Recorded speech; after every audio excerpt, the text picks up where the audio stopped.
नमस्कार, मैं पप्पू कुमार यादव, सहायक प्राध्यापक संस्कृत, महिला कॉलेज चाईबासा, कोल्हान विश्वविद्यालय, झारखंड।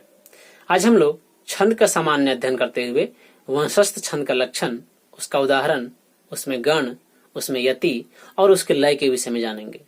सबसे पहले छंद शब्द को जानते हैं।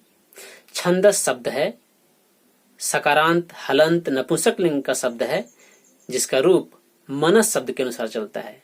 जैसे मनः, मनसी, मनंसी, वैसे ही छंदस का भी छंदः, छंदसी, छंदांसी, ऐसे इसका सातों विभक्ति में रूप चलता है।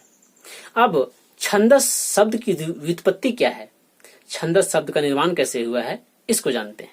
तो किसी भी शब्द के निर्माण को जानना हो तो दो ग्रंथों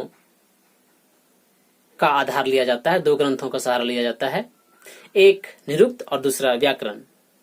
पहले हम लोग निरुक्त के अनुसार देखते हैं कि छंदस शब्द की व्युत्पत्ति क्या है। निरुक्त के 7वें अध्याय के 3 पाद में बताया गया है छंद के विषय में कि छंदांसी छादनात्, यानी आच्छादन करने के कारण ही ये छंद हैं। आच्छादन, छद धातु में असुन प्रत्यय लग करके और छंदस शब्द का निर्माण हुआ है, ऐसा कहा गया है। अब ये छादनात् यानी आच्छादन करने के कारण ही छंद है, तो किसको आच्छादित करते हैं, क्यों आच्छादित करते हैं? तब इसका उत्तर है कि जब भी देवताओं पर कोई विपत्ति आती है, वे भयभीत होते हैं, उनको अपनी सुरक्षा की आवश्यकता होती है, तब इन्हीं छंदों के द्वारा, गायत्री, जगती, अनुष्टुप, त्रिष्टुप आदि छंदों के द्वारा वे अपने आप को आच्छादित करके और रक्षा करते हैं। इसके उदाहरण स्वरूप देख सकते हैं कि छांदों के उपनिषद में वर्णन आया है कि उसमें देवता लोग भय से युक्त होकर अपनी रक्षा के लिए वेदों में प्रविष्ट हो गए और अपने आप को इन्हीं छंदों के द्वारा आच्छादित कर लिया, ढक लिया। छंदों से ढकने का अर्थ है कि छंदों में विरचित मंत्रों के द्वारा मंत्रों की स्तुति करके और अपने आप को सुरक्षित कर लिया, ये इसका अर्थ है। एक और उदाहरण देख सकते हैं, शतपथ ब्राह्मण में वेदी का वर्णन है। उस वेदी के वर्णन में हम लोग पढ़े हैं और देख चुके हैं, और कुछ लोग देखेंगे जो नहीं पढ़े हैं। उसमें आया है वर्णन कि असुर लोग एक बार पृथ्वी को बांटने के लिए बैल के चमड़े से प्रारंभ करते हैं। जब वे असुर पृथ्वी को बांटना प्रारंभ करते हैं, तब देवता लोग भी वहां पहुंचते हैं और देवता लोग वामन रूपधारी विष्णु को आगे करके वहां पहुंचते हैं। असुर लोग वामन रूपधारी उस विष्णु को देखकर उन सभी देवताओं का उपहास करते हैं और कहते हैं कि तुम देवताओं को हम लोग उतनी ही भूमि देंगे जितना कि यह वामन रूपधारी विष्णु लेट करके पृथ्वी पर भूमि को आच्छादित करेगा। देवता लोग कहते हैं ठीक है। तब भगवान विष्णु वामन रूपधारी उस पृथ्वी पर लेटते हैं और तब ये देवता लोग उस विष्णु को इन्हीं जगती, त्रिष्टुप आदि छंदों के द्वारा चारों तरफ से घेरने लगते हैं और घेरते घेरते संपूर्ण पृथ्वी को ही घेर लेते हैं, व्याप्त कर देते हैं और पूरी पृथ्वी को प्राप्त कर लेते हैं। यहाँ घेरने का अर्थ है कि इन छंदों में जो विरचित मंत्र है, इन मंत्रों के द्वारा उनको आच्छादित कर देते हैं, उनका आकार को बढ़ा देते हैं, पूरी पृथ्वी को पा लेते हैं। यही छंद का छंदत्व है, छादन का छादनत्व है, ढकने का यही अर्थ है।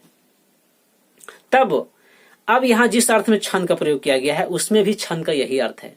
जब छंद में काव्य लिखे जाते हैं तो वो एक मय होते हैं, अर्थात निश्चित वर्णों की संख्या, और उसके द्वारा संपूर्ण काव्य में जहां तक उस छंद में लिखे जाते हैं पद्य, पूरे में अपने आप को उसी वर्णों के अनुसार आच्छादन किए हुए रहते हैं, ढके हुए रहते हैं पद्यों को।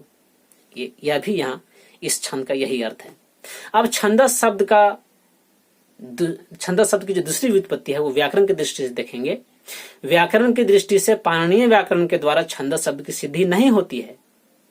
उसके लिए शाक्टायन मुनि द्वारा रचित या प्रणीत जो उनादि कोश है, जिस उनादि कोश में 5 पाद हैं और लगभग 750 सूत्र हैं, 748 सूत्र हैं, उन्हीं सूत्रों में से एक सूत्र के द्वारा इस छंदस शब्द की सिद्धि होती है, पाणिनीय सूत्र के द्वारा नहीं होती है। उसमें एक सूत्र है चंदेरादेश छह। यह सूत्र उस उनादि कोश के शाक्टायन मुनि द्वारा प्रणीत जो उनादि कोश है उसके चौथे पाद, उसमें 5 पाद हैं, चौथे पाद के 218वां सूत्र है यह। और वहां इसके सिद्धि के लिए लिखा गया है चंदेरादेश छह। चंदेह जोड़ आदेह जोड़ च और छह, यह वहां लिखा गया है। इस सूत्र के अनुसार यह जो सूत्र है वह चंद धातु से असून प्रत्यय का विधान करता है और चंद के जो आदि वर्ण है च, उस च के स्थान पर छ का आदेश करता है। अब पाणिनीय धातु पाठ में जो लिखा गया है चदि, चंद धातु के अर्थ में, उसमें लिखा गया है कि चदि आह्लादने दीप्तौ च, अर्थात चंद धातु का जो अर्थ होता है वह आह्लाद के अर्थ में होता है या दीप्त प्रकाश के अर्थ में होता है, प्रकाशित करने के अर्थ में होता है।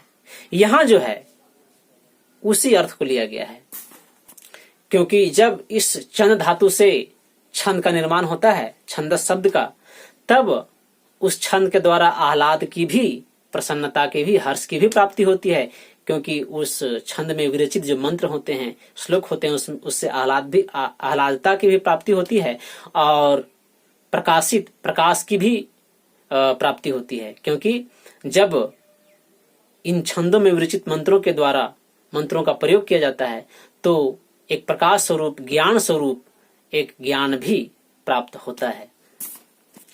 अब इस असून प्रत्यय में नकार इत्संज्ञक है और बचेगा असु, इत्संज्ञक यानी उसका लोप हो जाएगा, असु बचेगा। असु में उ जो है वो उच्चारणार्थ है, अर्थात सिर्फ अस बचता है। अब चंद धातु से, जिसका अर्थ प्रकाश है या आह्लाद है, आह्लाद करना है, तो चंद धातु से अस जुड़ा, असून प्रत्यय से अस रहा। और आगे कहता है कि चंद धातु से असून प्रत्यय करने के बाद चंद के आदि वर्ण च के स्थान पर छ आदेश होता है, तब छंद हो जाएगा और आगे अस होगा, तब छंदस शब्द का निर्माण होगा। और इस छंदस का जो अर्थ होगा वह प्रकाश करना होगा या आह्लाद करना होगा। इस प्रकार यहाँ छंदस शब्द की व्युत्पत्ति बताई गई है। छंदस शब्द का निर्माण इस शाक्टायन मुनि के द्वारा प्रणीत उनादि कोश के चतुर्थ पाद के 218वें सूत्र में इस प्रकार बताया गया है। अब हम लोग छंद की परंपरा को जानते हैं।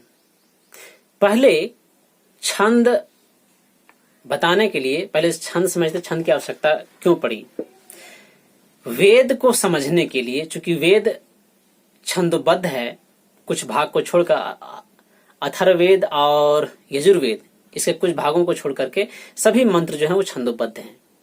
तो वेद को समझने के लिए छंद को समझना आवश्यक है, अर्थात वेद रूपी पुरुष को जानने के लिए उसके एक अंग स्वरूप छंद को जानना आवश्यक है। तो यहाँ छंद को वेदांग के रूप में कहा गया है, वेदांग के रूप में वर्णन किया गया है, जिसमें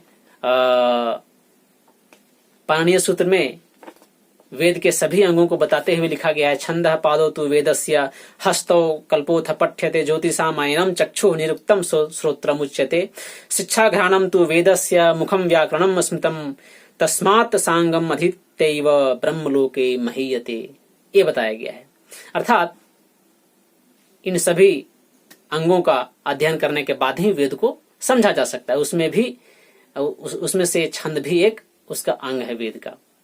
तो छंद की जो परंपरा है, छंद का जो प्रारंभिक ज्ञान है, वैसे छंद के आदि प्रवर्तक माने जाते हैं शिव, और छंद के आदि आचार्य जिन्होंने ग्रंथ रचित करके, ग्रंथ की रचना करके और छंद शास्त्र दिया, उनका नाम है आचार्य पिंगल। उनका ग्रंथ है छंद शास्त्रम। छंद शास्त्र में 8 अध्याय हैं। पहले 4 अध्याय में वैदिक छंदों का जिक्र है, वर्णन है, और अंतिम जो 4 अध्याय हैं उसमें से लौकिक छंदों का वर्णन है।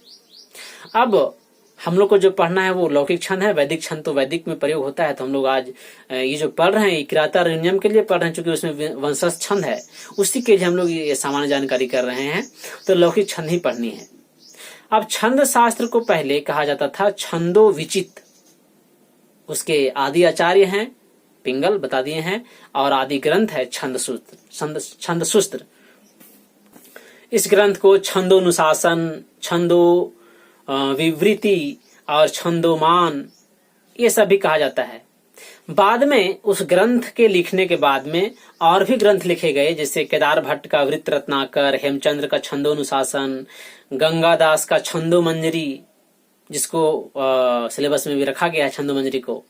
तो ऐसे ऐसे बाद में लिखे गए हैं। अब एक बात और जानना है कि छंदस शब्द का जो प्रयोग किया जाता है वो वेद के लिए भी किया जाता है।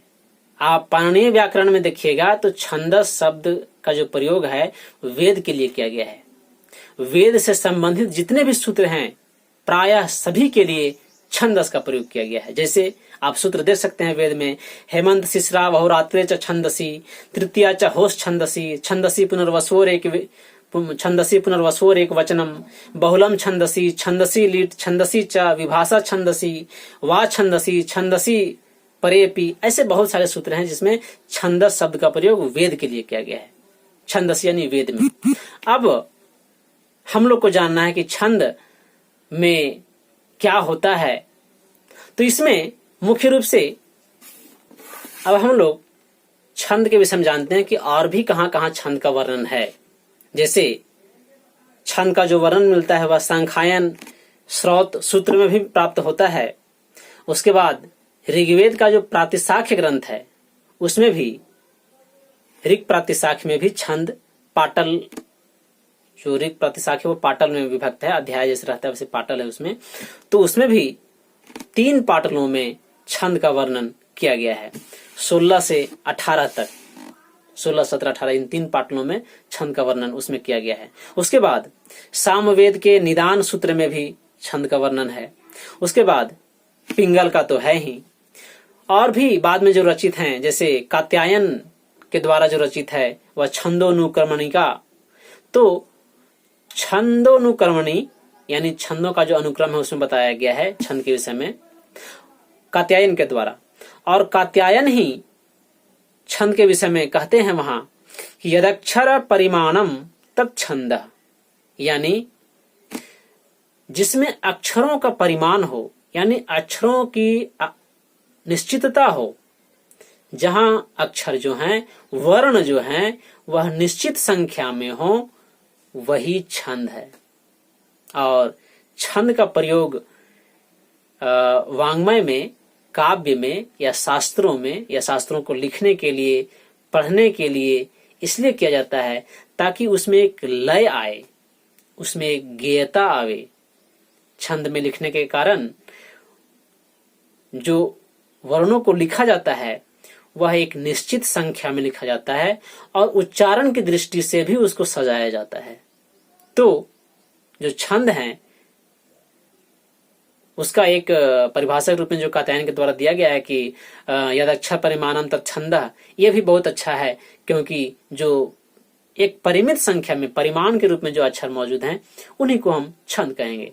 जितने भी वैदिक छंद हैं, जैसे गायत्री है, त्रिष्टुप है, जगती है, सक्वरी है, अति सक्वरी है, जो भी छंद है मुख्य रूप से तो 7 ही छंद माने गए हैं उसमें वैदिक में। वैसे छंद और भी हैं उसमें, जगती, अति जगती, सक्वरी, अति सक्वर्ती, अति सक्वरी, ऐसे करके बहुत सारे छंद हैं। लेकिन जो छंद यहाँ हैं उनका जो प्रयोग किया जाता है वो उन काव्य को या जो लिखा जाता है उसमें गेयता लाने के लिए किया जाता है। तो इस छंद के विषय में सामान्य जानकारी के रूप में इतना ही है। आगे हम लोग छंद में गण कैसे विभक्त होते हैं, कौन कौन से गण होते हैं, इन सभी को हम लोग आगे जानेंगे। आज इस छंद में, छंद की सामान्य जानकारी में इतना ही। धन्यवाद।